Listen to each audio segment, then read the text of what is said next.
Sabemos que Dios es un Dios de poder que puede hacer cosas extraordinarias. Y por eso lo anunciamos y por eso le creemos. Amén.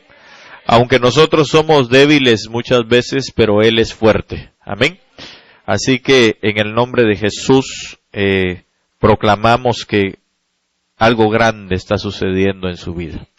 Proclamamos que cosas extraordinarias son las que Dios le va a permitir ver en el nombre de Jesús. Amén. Así que en esta hora yo quiero invitarle, hermano amado, a que me acompañe. Vamos a continuar tal vez algo que dejamos pendiente hace algunos viernes atrás, y es acerca del tema de las manifestaciones de Cristo que nos perfeccionan. No sé cuántos se recuerdan o cuántos lo apuntaron por ahí, pero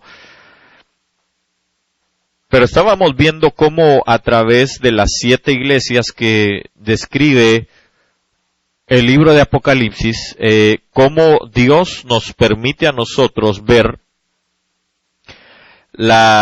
lo que Él quiere hacer para perfeccionarnos. Recuérdese que hablamos que la iglesia apocalíptica, o pues del Apocalipsis, ¿verdad? No apocalíptica, sino que la iglesia que se describe en el Apocalipsis es una iglesia que está compuesta, ¿verdad? Ahora tal vez lo voy a hacer de una manera un poquito diferente aquí, pero digamos tiene, vamos a ver si lo logro hacer así.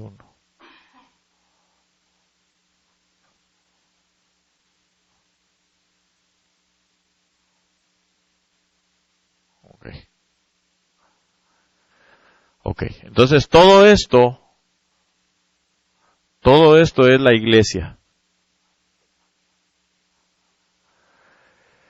Y cada una obviamente determinada, o son, por así decirlo, 7 planos que tiene esta iglesia, ¿verdad? Por ejemplo, está la iglesia de Éfeso, está la iglesia tal vez no lo voy a decir en orden, pero está la iglesia de Esmirna, está la iglesia de Pérgamo, está la iglesia de Tiatira, está la iglesia de Laodicea. ¿Cuál me falta? ¿Cuáles otras dos me faltan? ¿La de qué? La de Filadelfia. Y por último, Efesios, Esmirna, Pérgamo, Tiatira, Laodicea, Filadelfia y Sardis. Gracias. Ok, entonces, esos 7 componentes, o esos 7 planos, si usted quiere llamarle así, esos 7 planos que nos habla Apocalipsis, tienen algo extraordinario, y es que son la iglesia, o son todas las facetas de la iglesia en sí. Es decir, es una iglesia que tiene 7 componentes. O vemos nosotros como en un prisma, ¿verdad? Aquella iglesia que al final tiene que dar la luz por completo, podemos ver que está en 7 planos, y nosotros debemos de analizar entonces, en esos 7 planos de la iglesia, qué es lo que el Señor quiere trabajar en nuestras vidas. Amén. Porque ya vimos las primeras, la primera de ellas, que fue la iglesia de Éfeso. Vimos que el Señor ahí habla del volver, ¿verdad? Al primer amor. Vimos cómo se presenta en cada una de ellas, y eso fue lo que me llamó la atención. Cómo el Señor se presenta y qué es lo que Él hace cuando se presenta, o por qué motivo se presenta de esa forma a cada una de las iglesias. Me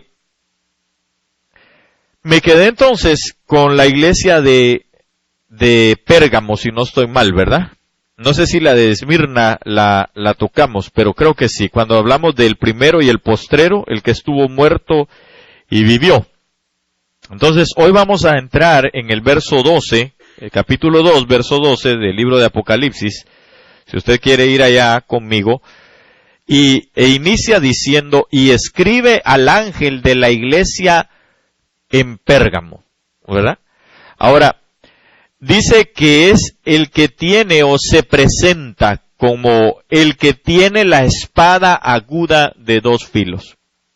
Y eso dice mucho. Ya con eso hay muchas cosas que nosotros tenemos que ver. Y entonces, hermano, tal vez algo que no le había mencionado, no sé si se lo mencioné, es que después revisando un poquito y trayendo el Señor a mente y a mi corazón, que viera los significados de cada una de las iglesias también, ¿verdad? Que entonces vemos que Pérgamo lo que significa es fortificada.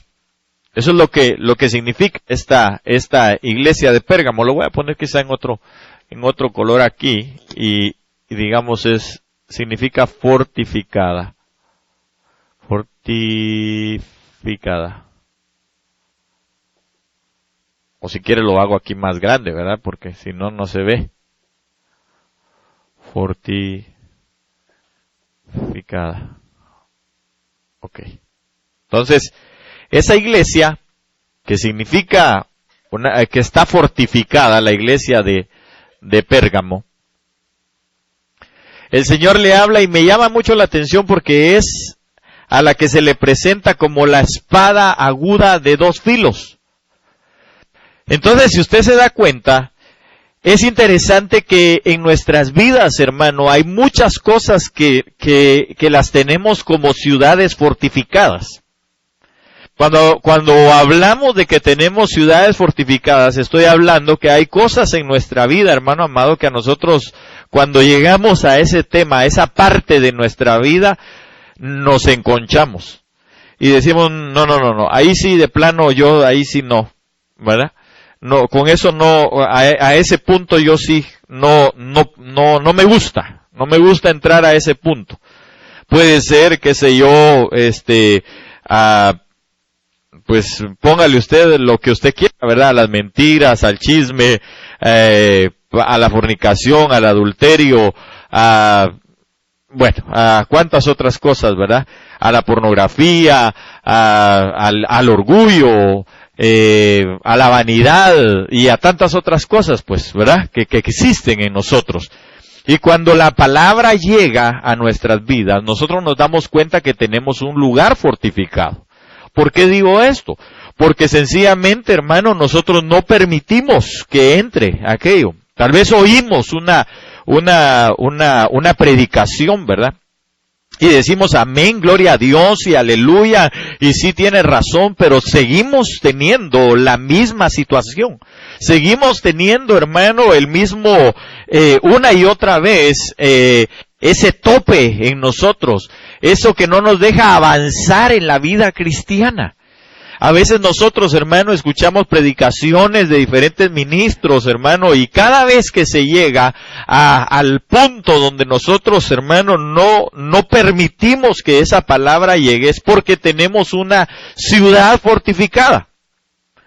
Y si tenemos esa ciudad fortificada, hermano, lo que necesitamos nosotros es la palabra de 2 filos. Porque la única forma en que nosotros vamos a lograr ser o llegar a ser perfeccionados es cuando esa palabra, la Biblia dice que la palabra es en boca de un maestro, son como clavos hincados que quedan. Pero también dice que la palabra, hermano, es como un martillo que llega y que nos golpea. ¿Para qué? Para que esa ciudad fortificada se caiga. Cuando esa ciudad fortificada, hermano, se cae, entonces nosotros, hermano, aquello lo podemos sacar, lo podemos extirpar de nuestra vida por medio de lo que el Espíritu Santo está haciendo. Y eso cuesta mucho. Ahora, quiero que vaya conmigo a Hebreos 4:12, que es un pasaje muy conocido, pero que nos deja ver a nosotros una realidad extraordinaria en cuanto a lo que hace la palabra de 2 filos. Hebreos capítulo 4, incluso a veces nosotros lo vemos publicado, ¿verdad? En diferentes lugares. Usted mismo, ¿va? Cuando se habla de la palabra del Señor, se le viene tal vez a mente ese pasaje, ¿verdad?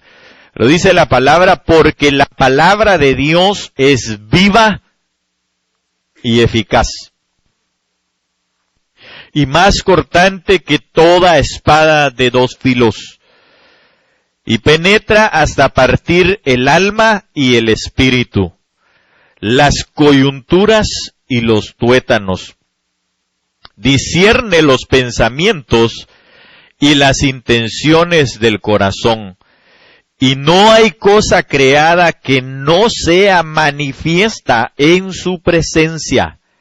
Antes bien, todas las cosas están desnudas y abiertas a los ojos de aquel a quien tenemos que dar cuenta.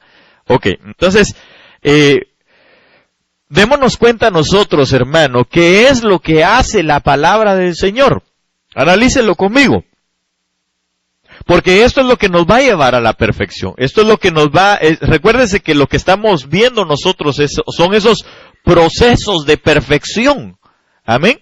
Que necesitamos. Entonces dice, porque la palabra de Dios es viva y es eficaz. Entonces, nosotros tenemos que entender que la palabra tiene vida. Y que aun cuando a nosotros nos parezca, hermano, que no va a suceder nada, la palabra tiene vida. Y que además de eso es eficaz, es decir, que siempre va a llegar a tener o a cumplir el cometido por el cual fue enviada. Nosotros no podemos, hermano, hacernos de la vista gorda, no podemos nosotros, hermano, escapar de lo que ya la palabra ha determinado que va a suceder en nuestras vidas. Recuérdese que el Señor habló a aquel hombre llamado Jonás y le dijo, yo he decidido que tú vayas y que le hables a Nínive porque yo lo que quiero es salvarlos. Claro, no se lo dijo de esa manera, pero Jonás le dijo, yo ya sabía que los ibas a salvar, yo sabía que los ibas a perdonar. Entonces realmente, ¿para qué lo envió? Para salvación. Eso es lo que Dios quería, salvarlos a ellos. Pero le dio una palabra y de hecho él cuando la mencionó, cuando la dijo, fue arrepiéntanse, porque en 40 días Nínive será destruida. Y si usted se da cuenta, hermano, el Señor siempre nos está diciendo a nosotros, arrepiéntanse.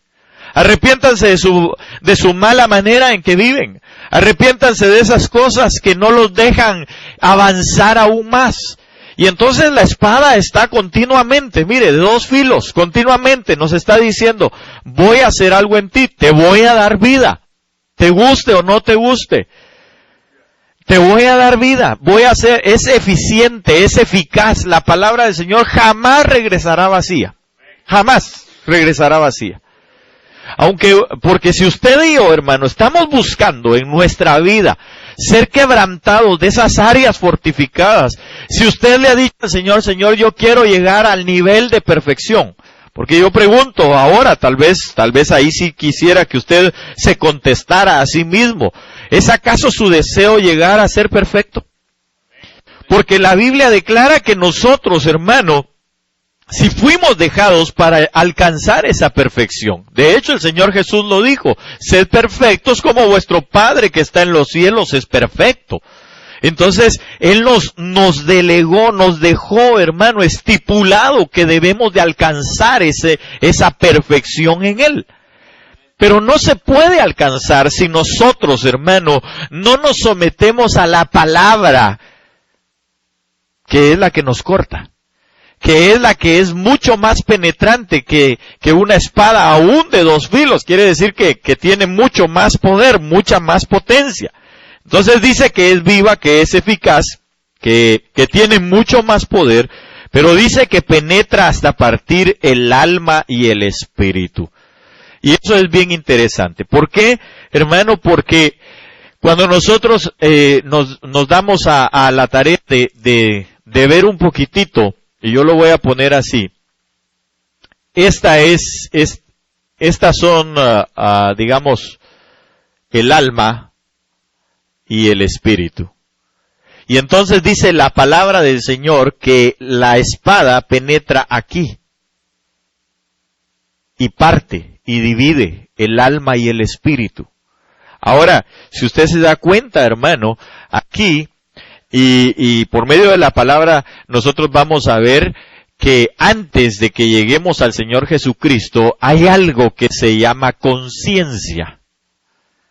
Porque la conciencia es la que le dictamina a todo hombre que no conoce del Señor Jesús, y a usted, a mí también, antes de conocerle, hermano, la conciencia era la que nos dictaminaba si estábamos haciendo algo bueno o algo malo. ¿Verdad que sí?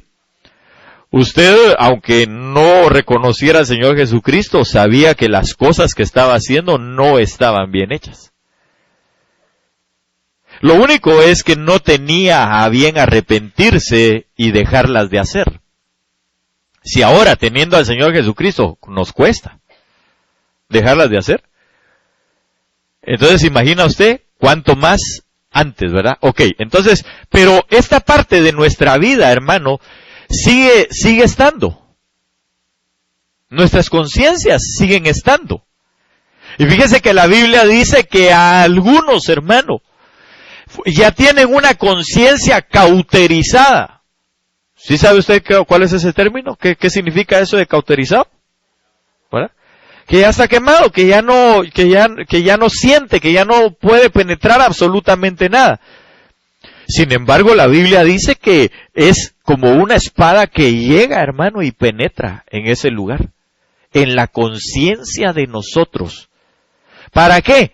Para que entonces podamos definir qué cosas todavía hacemos almáticamente y qué cosas nosotros deberíamos de hacer, hermano, por medio de lo que el Espíritu nos dictamina. Porque quiero decirle algo, mire, esta parte de nuestra vida, es decir, el alma, trabaja directamente o está muy ligada con lo que es la carne.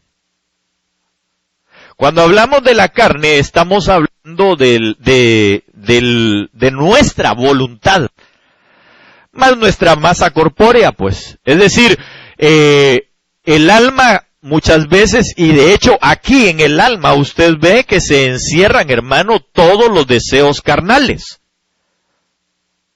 ¿Verdad? Porque hacia dónde está dirigido, digamos, la atracción del pecado. ¿Hacia dónde está dirigida la tentación? A la carne, a los deseos pecaminosos de la carne. ¿Por qué? Porque en el alma, usted sabe que el alma tiene tres partes, ¿verdad? El alma está dividida en tres, que es mente o pensamientos, ¿verdad? Voluntad y sentimientos. Esas tres cosas tiene nuestra alma. Entonces, obviamente, si parte de nuestros enemigos, usted sabe que son tres enemigos los que nosotros tenemos, ¿verdad? ¿Cuáles son? El diablo, el mundo y la carne. Pero el diablo lo podemos reprender. El mundo, nosotros lo podemos descartar, podemos salir de en medio de él. Pero ¿y con la carne cómo le hacemos? Si usted duerme consigo mismo. Es una situación que usted no puede retirar su mente. Usted no puede retirar sus pensamientos de usted mismo. Usted no puede sacar su voluntad de usted. Ni tampoco sus sentimientos.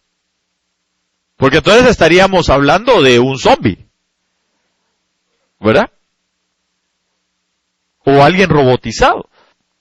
Ahora, el asunto está en que la palabra del Señor llega a este lugar para hacernos a nosotros conciencia, para que nosotros veamos, porque el Espíritu está íntimamente ligado, nuestro Espíritu con el Espíritu Santo, definitivamente. ¿verdad? Y con todo lo celestial. Ese es nuestro punto de contacto, ese es nuestro lugar de enchufe, donde pasa la corriente verdaderamente de la santidad y de las cosas celestiales.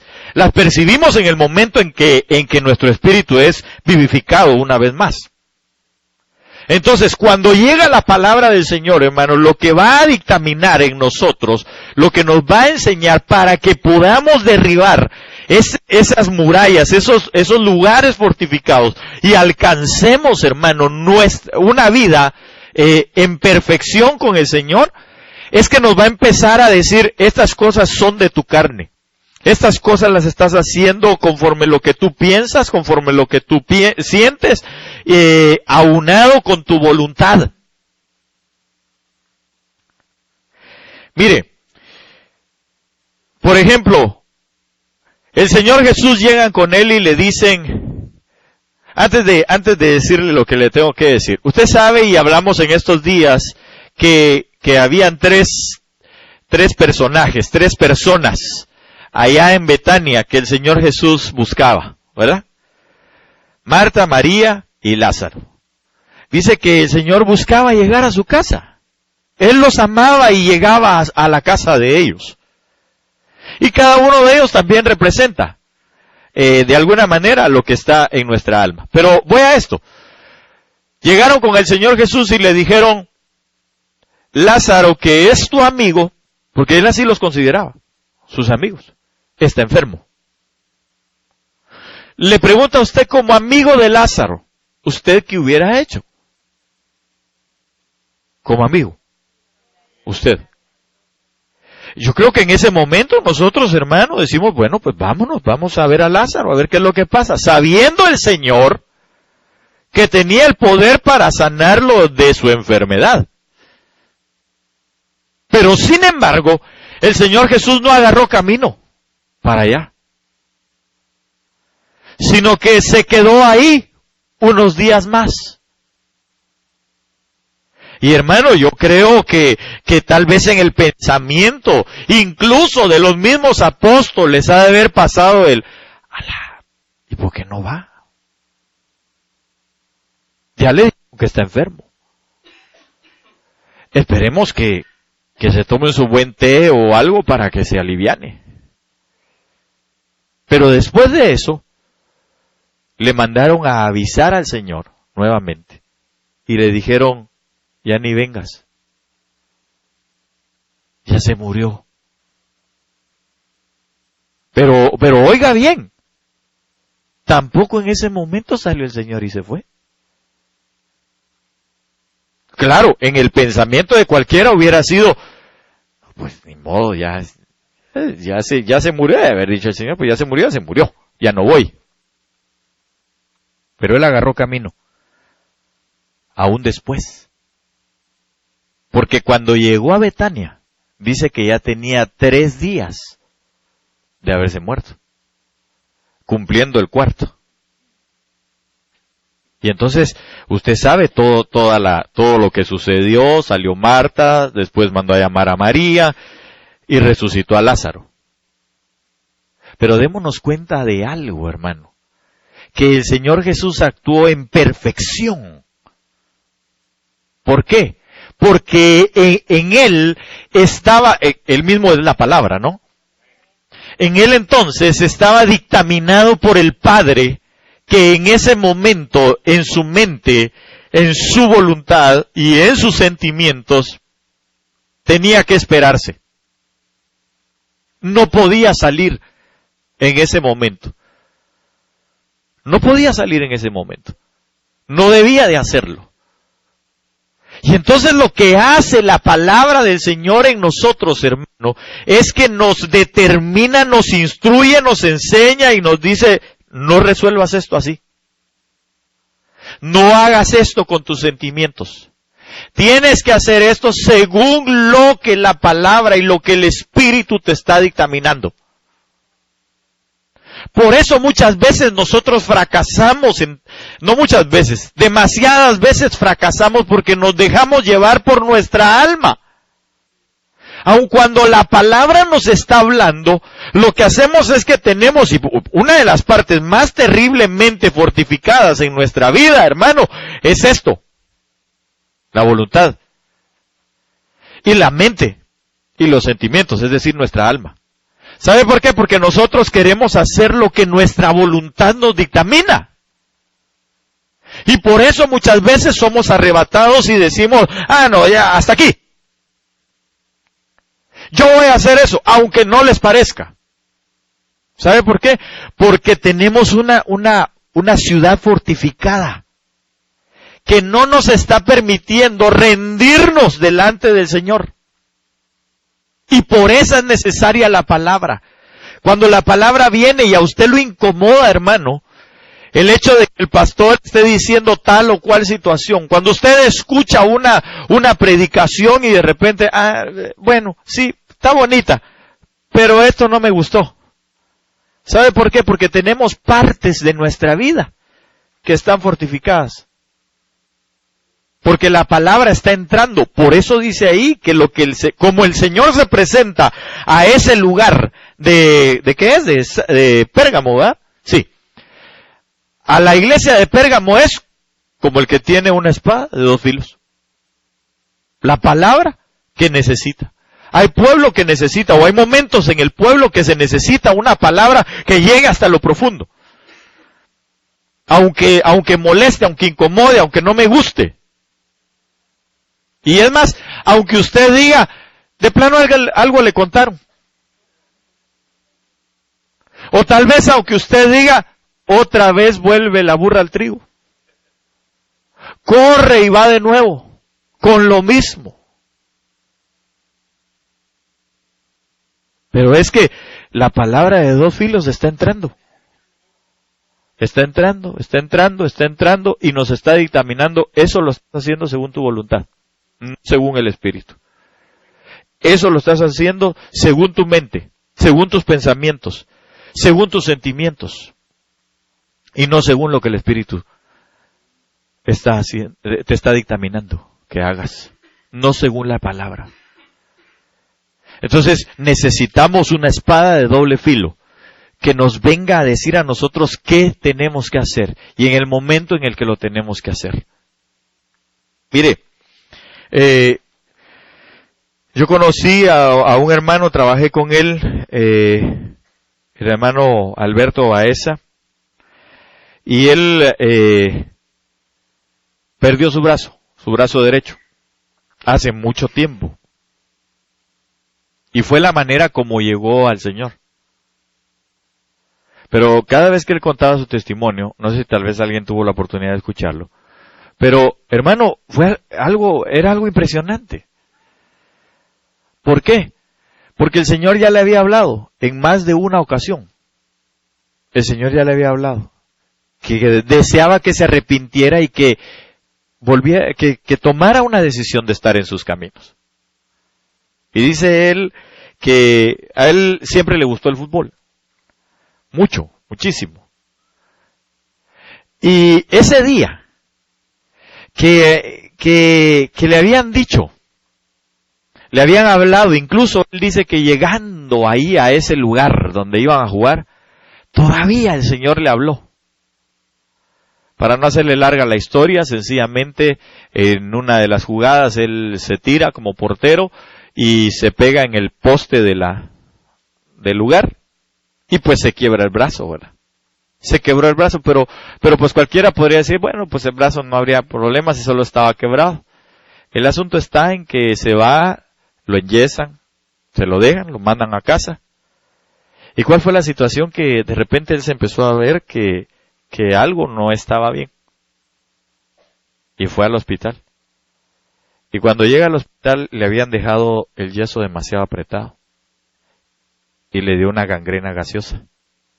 Entonces le dijeron, antes de que te invada todo el resto del cuerpo, te tenemos que quitar tu brazo derecho. Y él estaba destrozado, y le dijo, estando en la cama, una enfermera se acercó, porque la enfermera era cristiana, y le dijo, yo sé que le van a quitar su brazo, pero el Señor lo ama.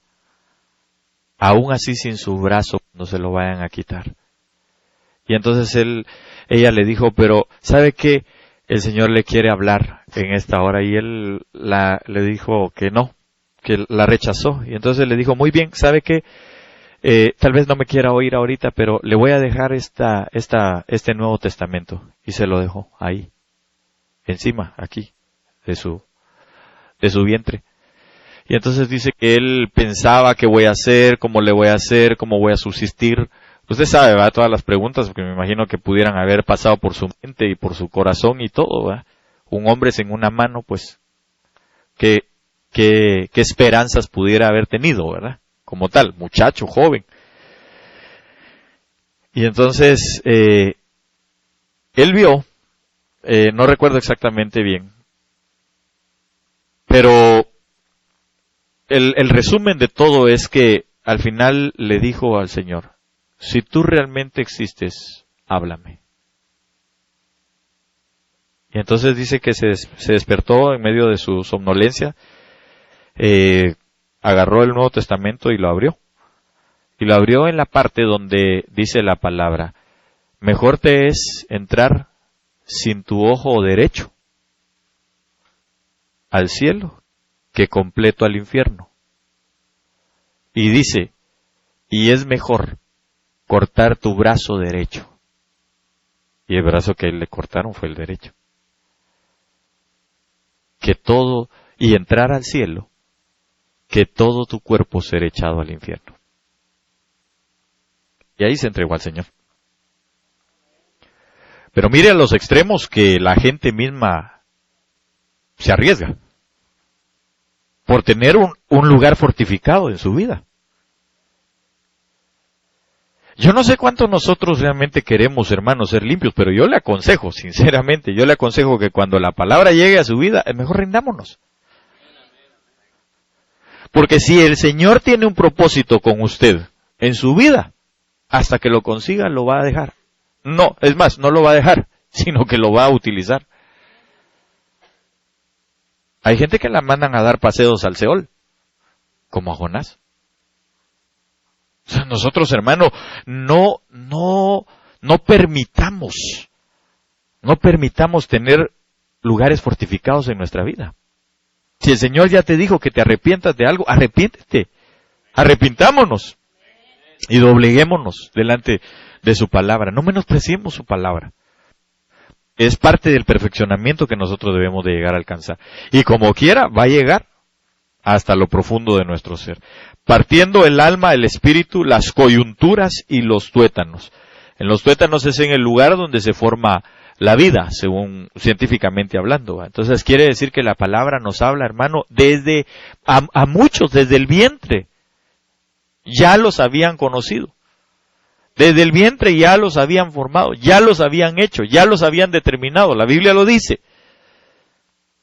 Pero aún así hay gente que empieza a decir, como decía Jeremías, porque el Señor le decía que Él lo había escogido como profeta para las naciones, y Él le decía, pero es que soy niño. Y el Señor le dijo, no digas que eres niño. Porque le puso excusas. Muchas veces nosotros ponemos excusas para no servir al Señor, para no buscar al Señor. Pero déjeme decirle que esas ciudades fortificadas, la palabra las va a quitar. Las va a quitar. Porque es una espada de doble filo. Amén. Y es parte de nuestro perfeccionamiento. Por eso, cuando usted se exponga a la palabra, tenga por seguro que va a estar derribando sus ciudades fortificadas. Hasta que sea doblegado. Y hasta que usted diga, no, Señor, ya, me rindo. Me rindo. Por eso, si usted está aquí en esta noche, tenga por seguro que la palabra va a llegar hasta lo profundo de su ser. Y le va a demandar. Cada vez que usted se presenta delante de la palabra, le va a estar llegando, y le va a estar llegando, y le va a estar llegando, hasta que aquel yo, hasta que la voluntad se rinda, ¿verdad? En nuestras vidas. Pero es parte del perfeccionamiento en nosotros. Ok. Dice que no hay cosa creada que no sea manifiesta. Discierne los pensamientos y las intenciones del corazón. Eso es lo que hace la palabra. Entonces, déjeme decirle que cuando usted y yo, hermano, tenemos ciertas actitudes, ciertas situaciones en las que vamos a actuar de una manera que no es agradable al Señor, ahí va a estar la palabra presente. Hey, si te vas a irar, no peques. No dejes que el sol se ponga sobre de tu enojo. Recuérdate que la palabra blanda es la que aplaca la ira. Y cuando llega la palabra, hermano, y nosotros estamos como que a dar el primer grito en la casa, ¿verdad? Y nos dice que la palabra blanda es la que aplaca la ira. Entonces decimos, Señor, perdóname. Pero si nosotros, hermano, actuamos en contra de nuestra voluntad, ahí va a estar otra vez la palabra. Y nos va a seguir diciendo, eso que estás haciendo no está bien. Hacia donde vas, esos no son caminos buenos. Este camino te parece a ti derecho, pero su final es un final de muerte. Así que ten cuidado. No lo sigas transitando, porque al final va a concluir en un final de muerte. Aún la muerte es una misericordia de Dios para nuestras vidas. Amén. Aunque usted no lo crea. El hijo de David murió. ¿Y qué pedía David? Misericordia. Le decía, Señor, ten misericordia, por favor. ¿Sabe por qué? Porque él sabía que el pecado que él había cometido, esa generación iba a seguir y la iba a tener y tal vez hasta aumentada. Entonces nosotros debemos de entender que aún ahí hay misericordia. Amén. Yo espero que nadie esté pidiendo misericordia por su cónyuge, ¿verdad? A ese grado. Ni por su suegra, ni por nadie más. Nosotros debemos de suplicarle al Señor que esa palabra entre, penetre y, hermano, quiebre toda ciudad fortificada en nuestras vidas para obedecer. Amén. Pero sigamos. Todavía tengo unos minutos. Luego en el verso 18, vaya conmigo, por favor.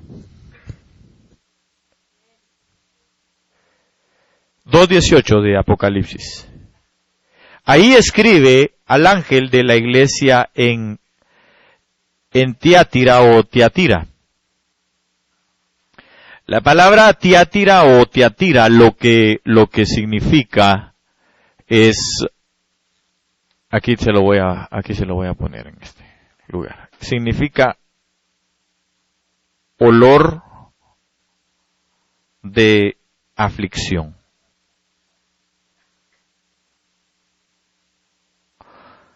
Olor de aflicción. Eso es lo que significa la Tiatira. Entonces, vea la manera en que el Señor se presenta a esta iglesia. Se presenta en tres cosas, que son tres cosas que nos perfeccionan a nosotros, que nos demandan para la perfección. Primero, se presenta como el Hijo de Dios. Segundo, el que tiene ojos como llama de fuego. Y tercero, el que tiene pies semejantes al bronce bruñido. Cuando usted busca la palabra bronce bruñido, lo que significa es algo blanco, transparente, ¿verdad? Es una aleación de metales, de plata con cobre. Y que el bruñido, es decir, que está bien pulido, ¿verdad? Está así, es tan brilloso que se ve como transparente incluso, ¿verdad? Entonces, lo primero como se presenta a este lugar, porque están en un olor de aflicción, es como el Hijo de Dios. Y mire, hermano, eso es bien lindo, porque realmente cuando nosotros vemos que vino a ser el Hijo de Dios a esta tierra, hermano amado, porque hay gente que está en olor de aflicción, es decir, está en aflicciones. Pero el Señor se presenta para llevarnos a una perfección, se presenta como el Hijo de Dios. en nuestra vida. Ahora yo pregunto, ¿qué fue lo primario que hizo el Hijo de Dios cuando se presentó en la tierra? ¿O a qué vino, pues? Uno, a salvación. Pero lo otro fue que se presentó, hermano, para darnos comunión con Dios. No sé si alguien tiene el pasaje de Tiatira completo, o Tiatira, y si lo puede leer. A ver, léelo, por favor. Allá viene el 2:18 en adelante. Okay, dice, y escribe el ángel de la iglesia en Tiatira, el Hijo de Dios, el que tiene ojos como llama de fuego y pies semejantes al bronce bruñido, dice esto: yo conozco tus obras y amor y fe y servicio y tu paciencia, y que tus obras postreras son más que las primeras, pero tengo unas pocas cosas contra ti, que toleras que esa mujer Jezabel, que se dice profetiza, enseñe y seduzca a mis siervos a fornicar y a comer cosas sacrificadas a los ídolos. Y le he dado tiempo para que se arrepienta, pero no quiere arrepentirse de su fornicación. He aquí yo la arrojo en cama y en gran tribulación a los que con ella adulteran, si no se arrepienten de las obras de ella. Y a sus hijos heriré de muerte, y todas las iglesias sabrán que yo soy el que escudriña la mente y el corazón, y os daré a cada uno según vuestras obras. Pero a vosotros y a los demás que están en Tiatira, a cuantos no tienen esa doctrina y no han conocido lo que ellos llaman las profundidades de Satanás, yo os digo, no os impondré otra carga. Pero lo que tenéis, retenerlo hasta que yo venga. Al que venciere y guardare mis obras hasta el fin, yo le daré autoridad sobre las naciones, y las regirá con vara de hierro, y serán quebradas como vaso del alfarero. Como yo también le he recibido a mi Padre, y le daré la estrella de la mañana. El que tiene oído, oiga lo que el Espíritu dice a las iglesias. Entonces, dése cuenta que lo que le está diciendo a esta iglesia es una iglesia que se esfuerza, es una iglesia que hace, es una iglesia que tiene obras, es una iglesia que hace muchas cosas que están bien. Pero hay algo que le está reclamando el Señor. Primariamente, dijimos que se presentó como el Hijo de Dios, porque el Hijo de Dios lo que vino a hacer fue salvar, ¿verdad? Pero también la obra más extraordinaria, aparte de la salvación, porque ya lo vimos en el efod de lino, ¿se recuerda? Se recuerda que el efod es la vestidura más importante. Y ese efod lo que significa, o como le llaman también, son las vestiduras de salvación. Entonces el Señor vino para vestirnos de salvación a través de su Hijo. Amén. Pero también lo que vino a hacer fue a que nosotros pudiésemos tener nuevamente comunión con Dios. Porque eso es lo que se había perdido. La comunión con Dios. Entonces, hermano, a esta iglesia que está en aflicción, porque su aflicción, hermano, está en el momento, o se da en el momento, en el que permiten que esa mujer llamada Jezabel, dice la palabra, enseñe a mis siervos, dice ahí, ¿verdad? A que forniquen. Pero dése cuenta que la Biblia nos deja ver a nosotros, hermano, que existen dos lugares de comunión, dos mesas de comunión. La comunión con Dios y la comunión con los demonios. Y esta mujer representa a la que allá en Proverbios capítulo 9 dice que puso su mesa. Jezabel es una de las representativas de la maldad y de la iniquidad. Que puso su mesa, mezcló su vino, y entonces empezó a llamar, dice, para que se sentaran a la mesa. Entonces el Señor está diciendo aquí, tienes que toleras a esa mujer llamada Jezabel, que hace o que se dice profetiza y que lo que hace es que seduce a mis siervos a ir tras de otros dioses. Entonces, hermano, lo que el Señor quiere es presentarse como hijo de Dios para que usted y yo tengamos una comunión verdadera con Dios. Que no sea, hermano, nuestro caminar un tanto por aquí en la iglesia y otro tanto por allá en el mundo, pensando que el que, lo voy a poner de una manera cristiana, que el que ora y peca empata. No se trata de eso. Se trata de que nosotros, hermano, y fíjese que cómo se presentó esa mujer, se presentó profetizando. Se presentó profetizando. Pero la Biblia dice algo. La Biblia dice que cuando llegase un profeta, el cual te diera una palabra, y esa palabra se cumple, pero que al final de todo ello te lleva a otros dioses, a adorar a otros dioses, a tener comunión con otros dioses, el tal es falso. Entonces, ¿qué debemos de extirpar nosotros de nuestras vidas? Lo que nos aleja de la comunión con Dios. La verdadera comunión con Dios. Miren, estos días, yo no sé cuántos tuvieron la oportunidad de escuchar la prédica que publicamos del apóstol Sergio en estos días, ¿verdad? Pero yo creo que son de los días, hermano, en los que hay mucha más comunión con las tinieblas. Mucha gente seducida. Mucha gente es llevada, hermano, a decir, como dijo alguien ahí muy famoso, ¿verdad? Bueno, si de todas maneras hay que celebrarle el día de su cumpleaños a Jesús, así que sea cuando sea. Pero no se trata de eso. Porque aunque pareciera algo bueno, está seduciendo a tener comunión, participación, a tener mesa con Jezabel, con los demonios. ¿Por qué? Porque sencillamente todo eso se paganizó. Y usted lo puede ver a través de la historia. Y obviamente a través de la Biblia, ¿verdad? Pero nosotros, hermano, no podemos tener, o no podemos seguir, o no podemos continuar con la comunión de la mesa, o en la mesa de los demonios. Aunque nos profeticen, como profetizó aquella hermana, ¿verdad? En cierto momento, feliz Navidad y próspero año nuevo.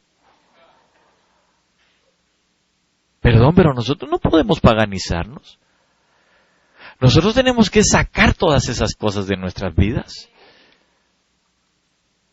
Ay, hermano, pero es que ¿cómo le vamos a quitarle el arbolito a los niños?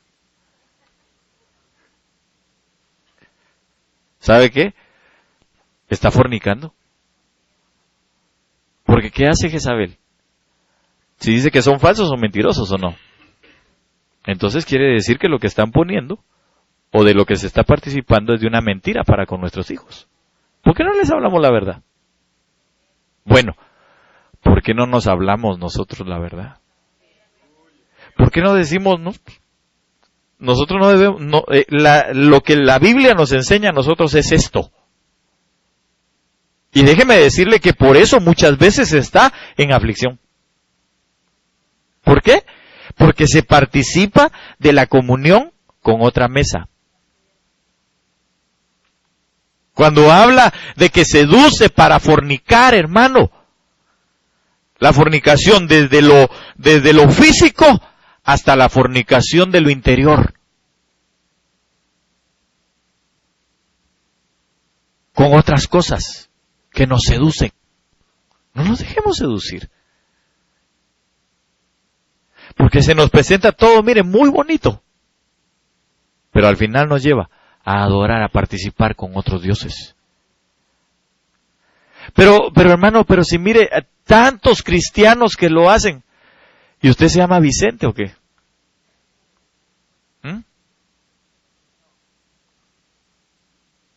Usted por eso se presenta como hijo de Dios. Entonces, ¿qué es lo que el Señor quiere?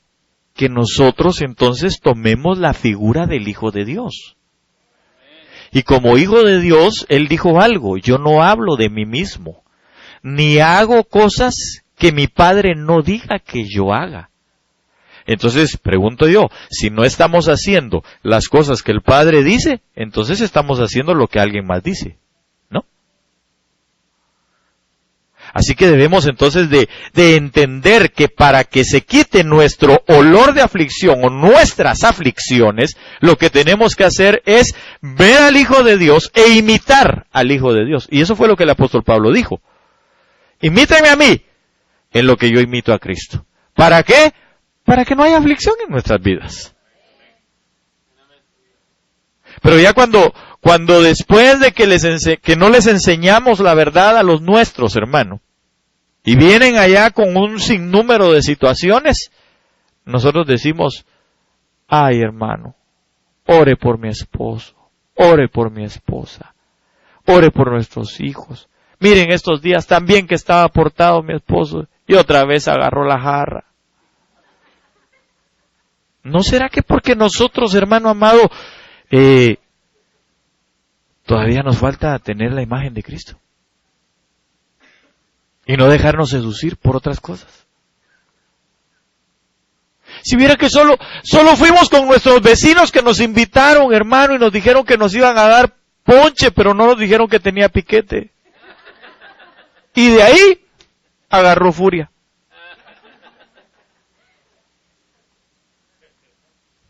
Es que, hermano, por eso esta iglesia estaba en un olor de aflicción. Porque, mire, es que qué difícil muchas veces, hermano, es decirle no, y especialmente a los que están más cercanos a nosotros, hermano. A nuestra familia. Cuesta decirle que no. Uno muchas veces por condescendiente, y por eso, porque se hace una fortaleza en nosotros, hermano. Porque no permitimos que la espada de dos filos, o aunque nos esté llegando, pero queremos hacer nuestra voluntad. Y a veces nos sentimos más misericordiosos que Dios. Y decimos: no, hombre, solo es por convivir con ellos, solo es para participar con ellos. ¿Qué van a decir?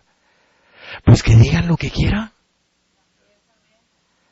¿Cuál es el problema? Si el Hijo de Dios, que se presentó a esta tierra, hermano, siendo íntegro en todo lo que Él hacía, estando dentro de los suyos, porque dice la Biblia: a los suyos vino, a los suyos vino, y los suyos no le recibieron. Entonces, ¿qué pretende usted que hagan con nosotros al decir la verdad? Si Él mismo lo dijo: si esto hacen con el árbol verde, ¿qué no van a hacer con ustedes que son ramas secas? Entonces yo creo que nosotros, hermano, en todo sentido, y no solo hablo de estas fiestas, estoy hablando de todo lo que nosotros hagamos en nuestras vidas. ¿Por qué vamos a participar de una comunión que no es lo que la palabra nos estipula? Que son tantas cosas, ¿verdad? Pero voy a ir rapidito, yo creo que ya voy a terminar con estas otras dos partes que nos llevan a nosotros a santificación, a perfección. El que tiene ojos como llama de fuego. Es decir, que nosotros, hermano, estamos siempre vistos por Dios. Él siempre nos está viendo. Mire, donde quiera que usted vaya, tenga por seguro que aun cuando usted esté, nada por aquí, nada por allá, nadie me ve, el Señor lo está viendo. ¿Por qué llamas de fuego? Porque el fuego es para purificar. Si usted está en la mira de Dios y es un vaso que va a ser utilizado, lo van a purificar. Definitivamente. Entonces, nosotros debemos de ser perfeccionados en entender que debemos de temer al Señor nuestro Dios y que Él nos mira. Por eso el rey David decía: alzaré mis ojos a los montes. ¿De dónde vendrá mi socorro? Y entonces dice: mi socorro viene de Jehová, que hizo los cielos y la tierra. decía él mismo, ¿verdad? Que él se podía ir a esconder a cualquier parte, hasta los confines de la tierra, hasta lo más profundo de la tierra, y ahí lo iba a ver el Señor. Entonces nosotros debemos de ver que el que tiene ojos como llama de fuego, siempre nos va a estar viendo. Así que si usted y yo queremos ser perfectos, lo que tenemos que tener es temor de Él. Donde quiera que usted vaya, que su comportamiento, que sus actitudes, que ser hijo de Dios se vea y no solamente se hable. A la ley y al testimonio. Si usted se presenta como un hijo de Dios, tenga también por seguro que habrán otros ojos que van a estar sobre usted. Y que lo van a estar demandando a ver si verdaderamente somos hijos de Dios. Pero especialmente los ojos del Señor. Y por último, aunque habría que ver otras cosas acá, pero por último dice, y los pies semejantes al bronce bruñido. ¿De qué habla eso? De nuestro caminar en santidad. Si nosotros vivimos en santidad, hermano, van a ser menos nuestras aflicciones. Claro, la Biblia dice que el justo es afligido.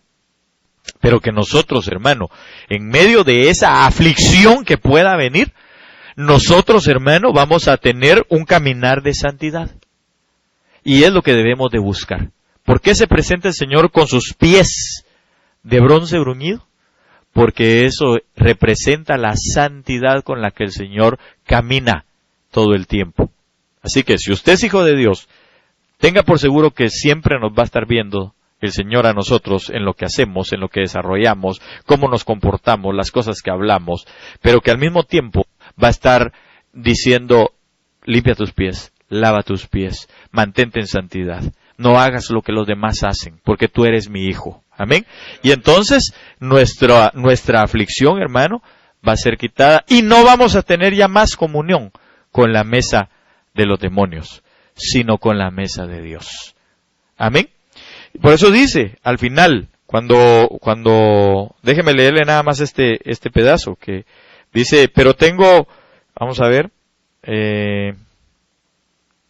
verso 27, vamos a ver, al que venciere, 26. Es un poquito antes del 24, pero a vosotros, a los demás que están en Tiatira, a cuantos no tienen esa doctrina y no han conocido lo que ellos llaman las profundidades de Satanás, yo os digo, no os impondré otra carga, pero lo que tenéis, retenedlo hasta que yo venga. Al que venciere y guardare mis obras hasta el fin, yo le daré autoridad sobre naciones y las regirá con vara de hierro y serán quebradas como vaso de alfarero, como yo también la he recibido de mi Padre.